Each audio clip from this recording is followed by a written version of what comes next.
জন্য আমি আমার ব্যক্তিগত যেটা মনে করি, আমি আমার ব্যক্তিগতভাবে সেটা হচ্ছে 4 জন বা 5 জন ক্রিকেটারকে একসাথে পুরো টুর্নামেন্টের এনওসি দিয়ে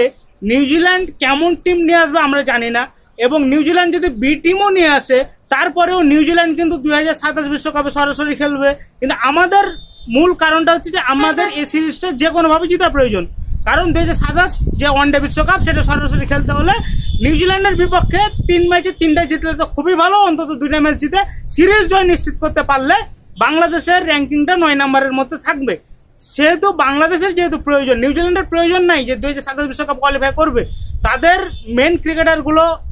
তারা আইপিএল খেলাবে এবং তারা যদি বাংলাদেশে বি টিমও পাঠায় তারপরেও যেহেতু আমাদের প্রয়োজনে আমাদের পূর্ণ শক্তির দল ঘোষণা করতে হবে এবং আমাদের পূর্ণ শক্তির দল নিয়েই নিউজিল্যান্ডের বিপক্ষে 3 ম্যাচের ওয়ানডে সিরিজ আমাদের খেলা প্রয়োজন, কারণ দেশ আগে, ন্যাশনাল ডিউটি সবার আগে, এবং আমাদেরকে 2027 বিশ্বকাপ সরাসরি খেলতে হবে। সেহেতু ওই সিরিজে আমাদের 4 জন ক্রিকেটার, পারভেজ হোসেন ইমন যেহেতু টি-20-র জন্য আছে সেহেতু 4 জন ক্রিকেটারের বিকল্প নাই, সেহেতু এই 4 জন ক্রিকেটারকে আমাদের নিউজিল্যান্ডের বিপক্ষে ওয়ানডে সিরিজে লাগবেই। সেহেতু আমি মনে করি নিউজিল্যান্ড বি টিম নিয়ে আসলে আমাদের পূর্ণ শক্তির স্কোয়াড নিয়েই নিউজিল্যান্ডের বিপক্ষে খেলা উচিত।